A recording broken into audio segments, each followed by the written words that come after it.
conference is no longer being recorded.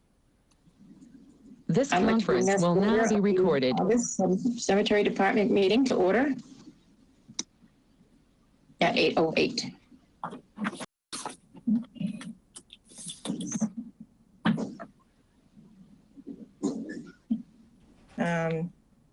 So we won't be able to approve the minutes of the meeting because I put in the wrong date of the meeting. So we'll have to approve those at the next meeting. That was just a typo on my behalf. So I apologize for that. And I'll correct that for the next meeting. So we'll approve both today's meeting and the previous meeting, the next meeting.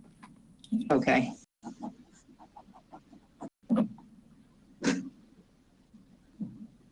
Okay. The first item on the agenda is the individual placement from Americorps. I didn't know if you guys were able to read over that we were successful in getting an Americorps member for 2 days a week on Tuesdays and Wednesdays for the upcoming service year. This person will be working at Island Pond Cemetery in the Arboretum, doing everything from invasive species removal to ground maintenance, to instructions and giving talks in the cemetery grounds. So I'm very excited about that placement. That's great. That's like we did last year? So last year, remember we had Hannah? Yep. It was wonderful. We had her 1 day a week and we shared her with Amy Uzowski and with Tyler from the Conservation Trust. This upcoming year, we're going to have our own worker 2 days a week, and they're going to have a completely different worker. So the town will actually have 2 Americorps workers working here starting in October. We did get an email from Americorps, and that was on the cover page, and it was in light of the pandemic. We recognize that each site will be operating differently from one another in terms of physical space. So we are trying to address that concern right now at the community center. As you know, my office space is not, will not fit another person in here. So I actually have a meeting on Wednesday with Carolyn and with Emily to discuss possible options. Cool. So that we can fix that issue. Okay, so I'm very excited and Yeah, that's fun. I can't wait to find out who our new member will be. Yeah, that's going to be interesting, I think. Yeah, so there's a new house that was given to Americorps that's in Chatham. So they can socially distance their members a little bit more. So last year our member was all the way out in Wellfleet, so this will be a closer placement for them. Well, that's good. Okay. So I had a call from the garden club that the water was not on at Evergreen Cemetery where the flagpole is, and there was something wrong with it. So I had put in a work order with Brian Albee, who does all the irrigation work for the town of Harwich. Brian went down and evaluated it and said that it needed an electrician. There was no, no power to the pump. So I tried to call a couple electricians and I couldn't get a hold of one. I finally did get a hold of one who was from Harmon Electric. They actually went right down and fixed it, and I got the bill in last night. It was $263.48. I did call the garden club back. They were very excited to get the water back on. Of course, it's raining today, but as you know, we've been in a drought and they need to water pretty much daily so that they don't dry up. It's going to have to rain for a while to catch up what we lost. That is correct. That's good. So that doesn't sound bad to get that fixed then. No, and I was surprised that it was, I mean, he went right down and actually fixed it the day I called him. I was very happy with his services. And Brian said, Brian Albee met him down there. They went through all the stuff and he fixed it and working fine. Good. I keep it. Who was the electrician, Robin? Oh, it was Rick Harmon from Harmon Electric. Okay, thank you. They're a Harwich-based company. Yep, that's great. So then we had a request from Joe Powers, our acting town administrator, to update our cemetery budgets to include our revolving accounts and the standard questions for the annual town meeting. I didn't know if you guys had a chance to review all the documents that I had sent and placed into the packet. I did. I read everything, believe it or not. So I can just review it really quickly with you if you'd like. Yeah, that'd be cool. Okay, all right. So in the cemetery revolving account, our balances, the revenue that we brought in was $51,210. We expended $20,453.27, and our remaining balance was $71,981.28. So I broke it down so that you guys could see exactly what we were spending the items on, and I made a little pie graph. I know that sometimes it's easier for people to visualize. I don't know if I can hold this up. Yeah, grab sometimes easier. Yeah, sometimes it's a little bit easier.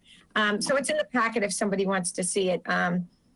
So the cemetery signs that we did in East Harwich, and I think we did 2 cemetery signs last year. And then the ground maintenance were the bulk of our expenditures in monument repair. So we did have workshops, which was 4% of the expenses. And those were when we bought the D2 solution to clean stones, and we had volunteers help us clean stones in South Harwich Cemetery, Island Pond, and Mount Pleasant. So we have some upcoming workshops as well. We have the Center for Gravestone Studies has chosen the town of Harwich to come and do a teaching outside classroom. They were supposed to come this past Saturday, but they're going to come later on in this month. And they'll bring all of their new trainees that are being certified in conservation. And they wanted to finish up the Mount Pleasant Cemetery, where we had the CPC article last year. So they'll be here just for one day, and they'll be cleaning and going over the proper techniques to clean stones. So that is going to be, as soon as I know, I will let you guys know the date so that you can be aware. And in case the public wants to come and watch and see how they clean the stones, that would be fantastic. I did go to one educational seminar this year, which was the MMA conference. All the other seminars this year were canceled due to COVID, obviously. So all of our expenses totaled was $20,000. They did at the beginning of this year transfer out of the cemetery revolving account the $30,110 for the Arboretum software. They are holding that into another account right now. I know that Griffin and Bob Lawton have been working with the person who has won the bid to do the software, but they're having some discrepancies in, I guess, the contract. So I know that they'll handle that correctly, and they've been going back and forth with the vendor, and they just want to do what's in the best interest of the town, and they want to make sure that all of the language is something that the town can live with. Hopefully, that'll get awarded soon. If not, if the vendor cannot meet what Bob and Griffin deem fair, we might have to go back out to and get another bid proposal, because they've been going back and forth quite a bit, and I know that they're just doing what they know is right for the town, so I'm going to let them handle all of the negotiations, and hopefully we will have it awarded, and we'll get the software as soon as possible. Cool. It's just the wording in the contracts that we're figuring out? So there's just a couple different things that that the vendor wants in, that our town attorneys are objecting to. So as soon as they come to some agreement, hopefully it'll get awarded. But that's what Griffin and Bob are here for, and they're looking out for the best interest of the town, and we don't want anything to not go through the proper procedure. So. Right. Okay, that sounds good. So I had put in the cemetery revolving account for up through July 27th for the revolving account, and at that point we'd only taken $1,025. Since we've sold 6 cemetery lots and we've brought in, so I will update those totals for the next meeting and give you an updated in a meeting another family today to sell some cemetery lots as well.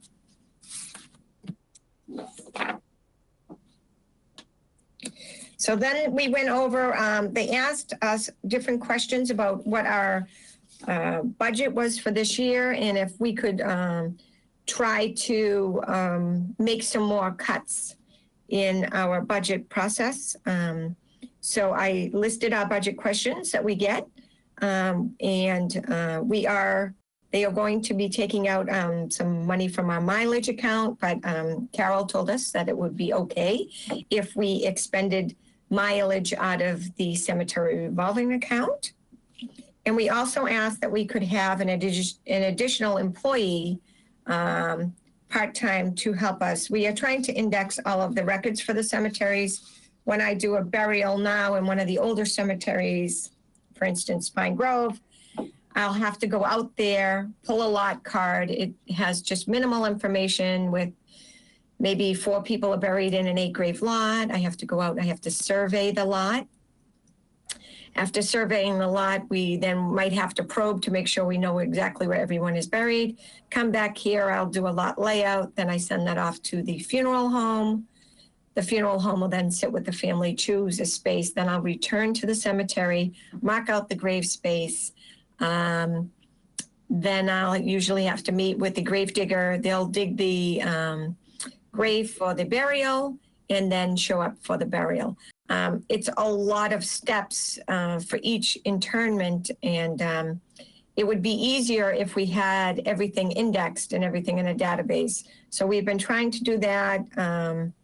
We do have, when I started the job in 2004, we had 55 acres. We are currently, we have 100 acres of cemetery space. And that is due to taking over Pine Grove, the expansion in South Harwich, the expansion in Evergreen, in fixing the fence issue that we had with Mount Pleasant when we did the survey, and reclaiming that all the land on the opposite end of the golf course, which we turned into quite a bit of more grave space to be selling and at Mount Pleasant. So at this point, we feel, because we have almost doubled our amount of acreage that we're overseeing and the additional workload and trying to get everything indexed, we would really feel that it's important that we get at least a part-time person. We are requesting 19 hours out of the cemetery revolving account, but we would not object to something less than that if the town feels that we could get somebody for 10 hours a week. I think anything would be better than nothing. Anything would help. Yeah, and in that way, at least if I was, I'm going to be on vacation next week, which I will have to work the whole time. Be on call in case any burials come up, so I don't have any coverage. I did request and sent a letter to Link telling him that I would be trying to take a vacation next week, and he says he only has 2 employees. I included that email to you, and it would be impossible for him to do coverage at this point. Yeah, you definitely need help doing all that stuff. Really. Long overdue. And we can do that out of our own account, so it won't come out of the payroll for the town or anything? Yeah, so if we did it out of the cemetery, so I had spoken to Carol Coppola, and she recommended that a lot of the other departments pay for their part-time help out of their revolving accounts. You know that the community center does, and that Eric does from recreation, and several other departments also pay out of their accounts, their revolving accounts for part-time employees. They don't all benefit.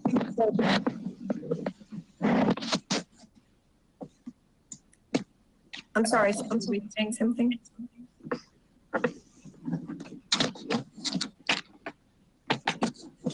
No, thought I was losing you. Another thing is, I know that you guys have all been watching on Channel 18 for the non-payer taxpayer videos. So I was unaware of it, and so I had sent Jamie an email asking her if I could do a segment, but it was already taped. So we are not in it. So next year she recommends that I request that I want to be on the non-taxpayer video. We have a very small budget, so I think that for the most part they want to hear from the larger budgets and to see where those larger budgets are being expended.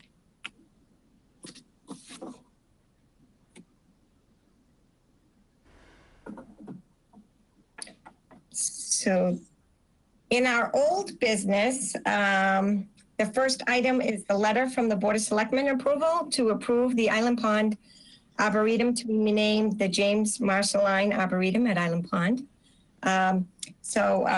We were very excited about that, and that happened at the February 10th, 2020 Board of Selectmen meeting. Myself and Steve were able to attend. I know, Cindy, you weren't able to attend. We did schedule it as a meeting in case you could have attended. So we won't be doing minutes from that meeting because we did not require to call for the meeting to happen because we didn't have a quorum at that meeting. But we are very excited that the Arboretum has been named after Jimmy, and it's well overdue. Yes, it is. That's awesome.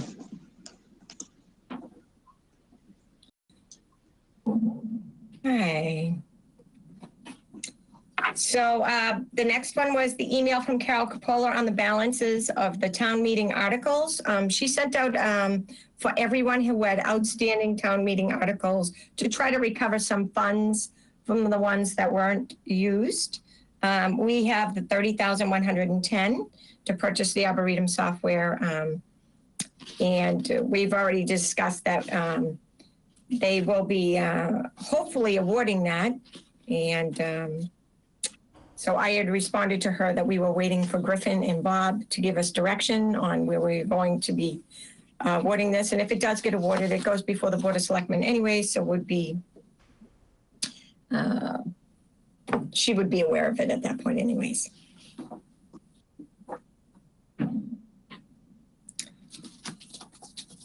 So the next item on our agenda is the update of Arbor.net application for level 1 accreditation. I included that in the packet.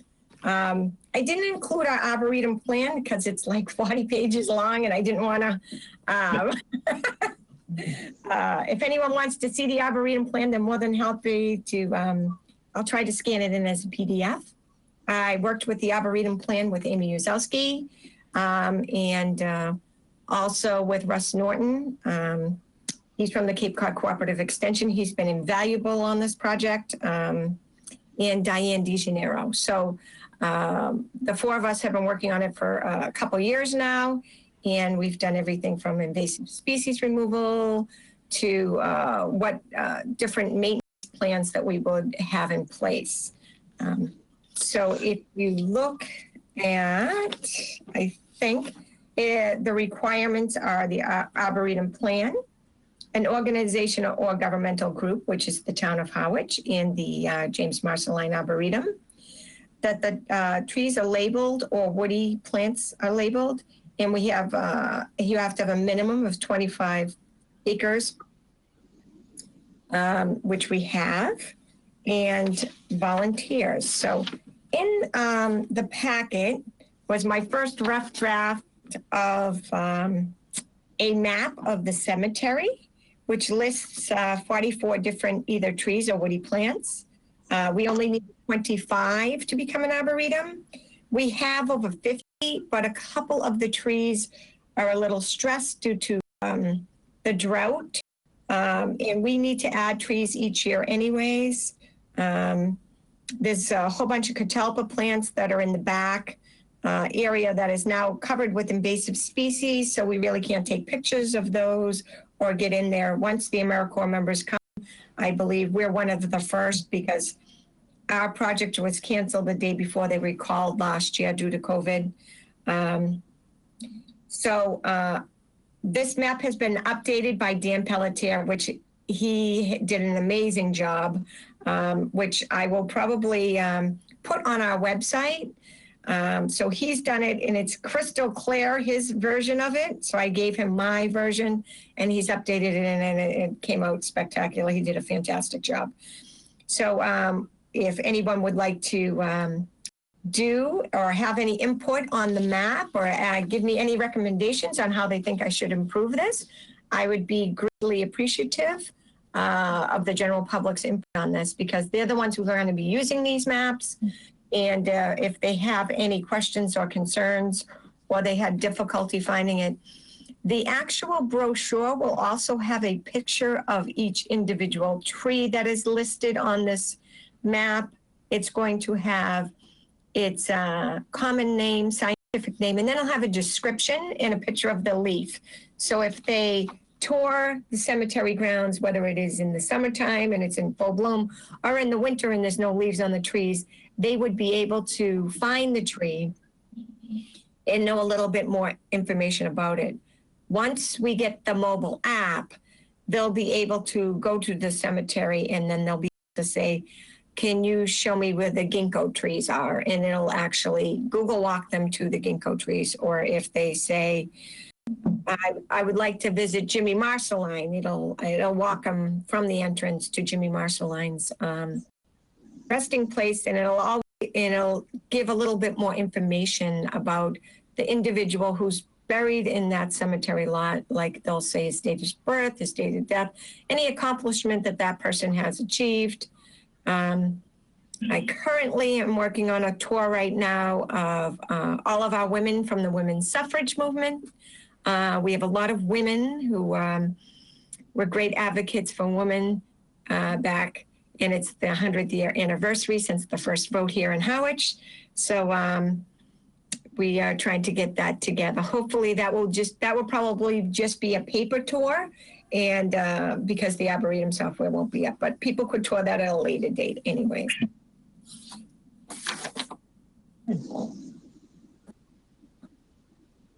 So I just included a little bits because I don't know if everyone knows about what the Arboretum is about. So I just, this is one of the needs statements for one of the grants that I initially was applying for. So I included that and I updated it with the fact that now the Arboretum is on an official National Wildlife Federation certified wildlife habitat.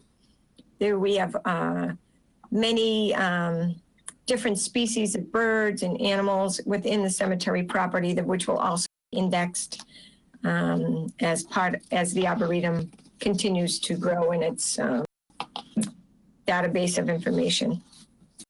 Okay, do we have to change the sign down there now?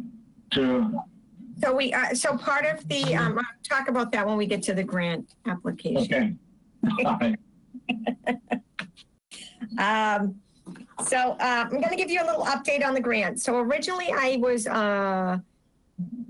had put in an application for a grant that was through, it was a national parks grant. When going through all of the documentation, it required us to do matching funds, which I thought was not feasible in this economic environment. So I went back and talked to Bobby Morowitz, who is from Barnstable County, who has been helping me with all the grant writing.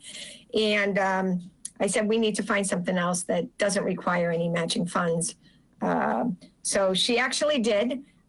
She is wonderful. unbelievable help to me throughout this grant writing process. And we found a grant that is a City Parks and Green Spaces grant. It will pay up to $400,000 for the first phase. It can be renewed for 3 years. And in it, it wants to deal with outside activities for people. And it especially is working under the COVID guidelines. They want spaces where there is open space for people to visit, to engage in environmental and educational areas. And we feel that the Arboretum is the perfect fit for that. So I'm working with her. Norton did meet with me down at the cemetery to update some more information on the plant life in the cemetery, and meeting with Bobby to fill out the guidelines. In the grant is due September the 9th. So we are working diligently to get all of our information in time, and hopefully we will be awarded that. They will be paying for the master plan in the first round. So the master plan quote is being finished. I talked to the vendor yesterday, and hopefully I will get that, and we'll have all that information for us at our next meeting, which is September 1st. That'll be here before you know it. I know. So I'm very excited about this grant. It's going to be a wonderful thing for the town, and hopefully will be approved. I sure hope so. You've done a lot of work. Thank you for doing all of that. It's a lot more than any of us realize how much you've done. Well, it's fun for me as well. So the next thing that I want to address is the Veterans Memorial flag holders. In the past, Will Remlott, who has retired as our veteran agent, used to go out and get funding for the flag holders. It's not part of what the Veterans Agency normally does, and with their budget cuts, they will no longer be able to provide flag holders for us. I have 2 flag holders left. And I had a burial yesterday of a World War II person, and I don't have a World War II flag holder. As well as in our packet, well, I'm doing the inventory of Island Pond. We came across Cyrus Ellis, who had an unmarked grave. He served in the Civil War, and so me and Will did a lot of genealogical research. We found all of his information, and we had to go and get stuff from the archives. And while they were pulling it, the guy from the archives had called me back and said, I'm in the archives for all of Harwich, for all the Civil War veterans. Do you want them all? And of course I said, of course I do. Yeah. So he mailed me all of our Civil War veterans. So I want to make sure that all of them, no matter what cemetery they're in, have a memorial, first of all. And the ones that already have their own memorial, I want to make sure that they have a Civil War veteran flag. I spoke to the Veterans Department of Affairs, and they told me that the place that they have done extensive research and who has the best prices is Temple Aluminum Foundry, which I included in the packet. And I talked to the girl over there, Missy, and she sent me some information with pricing. The ones that that they told me they did not recommend, this is their veterans agent, not, is the aluminum unfaced, because those are plastic and they kind of break after a while. And yeah, and they completely aluminum faced are only 25 cents more. So it's only 25 cents. So we might as well go for it. What I'd like to do is take a little bit of an inventory. I'd like to order 50 flag holders. They're $9.75. And if we do 50, it's $9.25. a piece, and then buy some that are for Korea, Vietnam. I'll have to get a couple World War II ones. And I would like to get some Civil War ones. If we get 50 of them, hold on a minute. Well, but let me take an inventory of what John has, because he's the one that usually puts them together and Okay. all. I know we do have some. I know there's some that we don't have any of, but Okay. let me get an inventory together for you before the next meeting, and then we can order if that's okay. That would be And perfect. World War II, if you want to go ahead and do that one. Yeah, no, I'll wait and we'll do them all together. So what we can do is you can get the inventory from John. Then we'll figure out what we need. I'll also look at how many Civil War soldiers. I'll try to go and view all of their grave sites and see if any of them have or do not even have flag holders at all. And we'll figure out which ones we need to order. And I think that'll be Great. That'd be awesome. Thank you. So the 50 can be broken up with the different wars? Yeah. So at this company, which I love about them, they don't care what, I mean, you can get one Civil War, you can get one. We've got a couple guys that were in the Spanish-American War as well. One of them has a Spanish-American flag holder and one of them does not. So, I mean, they just have a regular veterans memorial, just a veterans one, which is in the universal upper left-hand corner. If you look at the diagram, I feel like if we can, I wouldn't mind, especially if we're going to have kids doing tours within the cemetery. And I know that I have spoken with the Monomoy School District. A lot of the kids that are going to be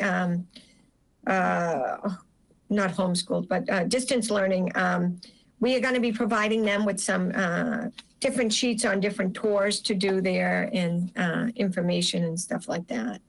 So I think it would be a great, it would be easier, especially for the kids in the elementary school, to see the difference between the Civil War medallion, Spanish American War medallion, and a regular veteran medallion. I mean, not that they're not all as important as each other, but so then that way they know the difference of the wars. Yes.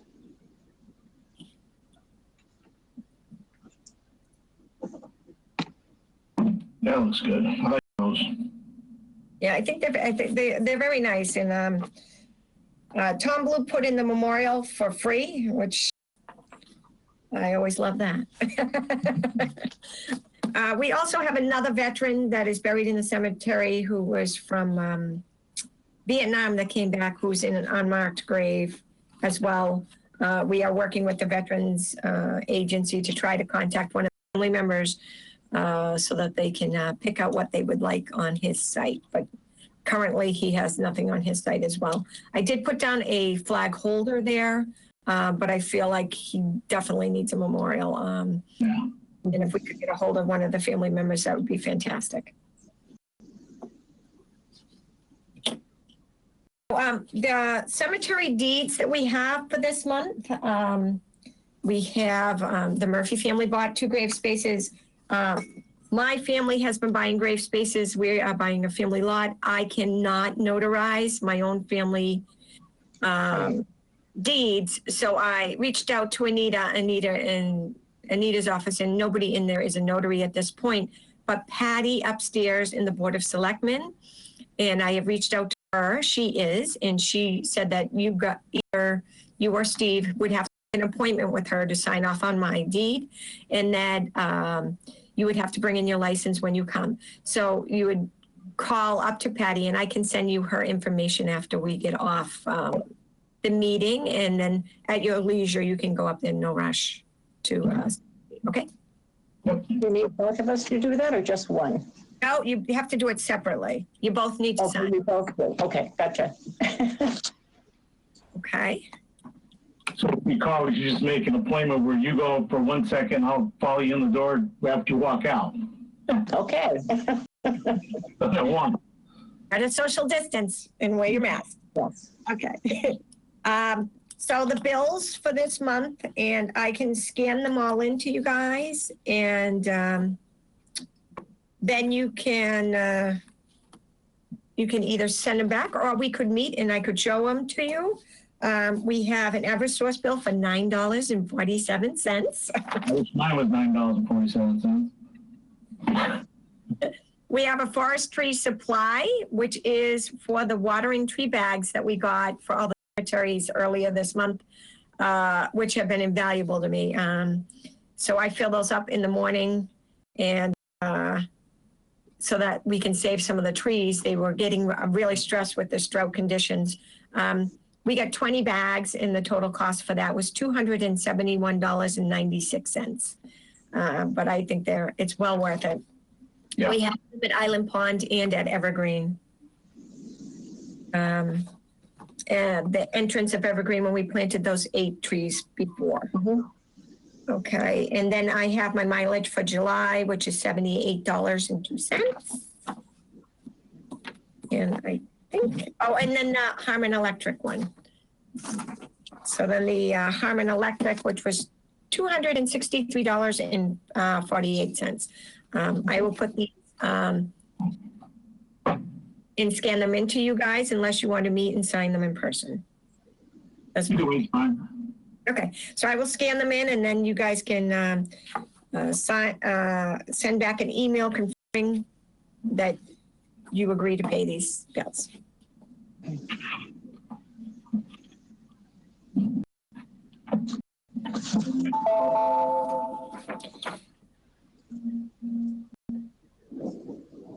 So do you guys have any other business you want to discuss?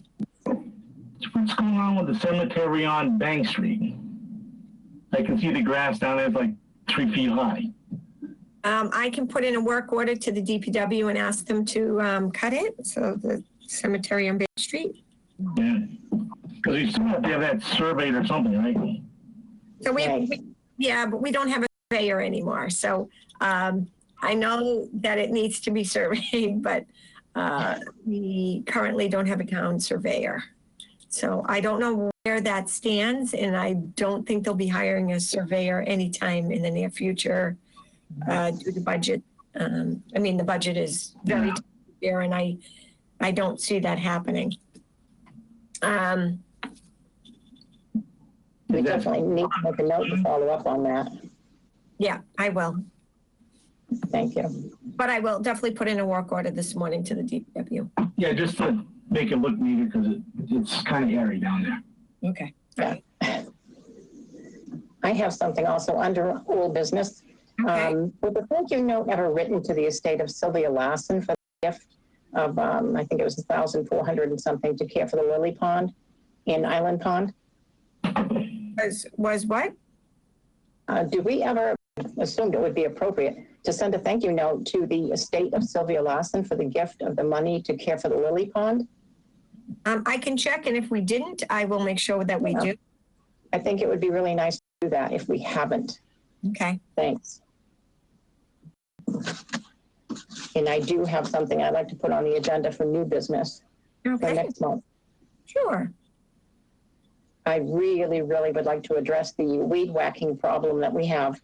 I know we don't have many people on the cemetery department that mow, et cetera, but it really looks unsightly with the raised lots when they don't bother to mow them because they have to, with the big mowers, it's kind of ridiculous. It's hard you can't very well lift them up and mow that off. Mm-hmm. But they could weed whack them if not. But even like outside of Route 137, outside of Evergreen, the grass is really tall outside. And it would look so much nicer if they could just, add that to their mowing. Okay. But especially the weed whacking, a lot of people have asked me, why don't they do that? Why don't they do that? And I think it would really be important to get that done. Thank you. Okay. I know that they're also, when I had reached out to Link, so there's only 2 guys in the cemetery department this year, and they're doing the 100 acres. And I know they also do other, I don't, they just do cemeteries. I think they do some of the town buildings as well. Right, but we're supposed to be doing cemeteries, if that's what they were hired for, correct? Yeah. Okay, Oh, I will also, this will be a work order. I'll put this in as well to, okay, can we do that before we discuss it or not? I can put in a work order Okay, and then we can have it on to discuss. okay, great, thank you. Because it's something, they don't have to weed whack it every time they mow, it just when it gets gnarly. Yeah, So our next meeting is supposed to be September the 1st. okay, Does that work for everybody? As far as I know. So we did have a gentleman that did go to the Board of Selectmen and was interviewed to be on the Cemetery Commission. So I'm hoping that he will be at our next meeting. So he's been interviewed and he actually does a lot of research down at the cemetery, taking photographs for other people, and he's very interested in being on the Cemetery Commission. So hopefully he'll be approved, and that will be fantastic for a 3-member board. that would be very good. Okay, is there any other discussion, or are we all set to adjourn? We're all set to adjourn. So are you making the motion, Cindy? I will make the motion that we adjourn this meeting at 8:49. And I'll second that. All right. I will see you guys later. Okay, thank you, guys. Take Bye. care. Have a good one. Bye-bye. Bye-bye.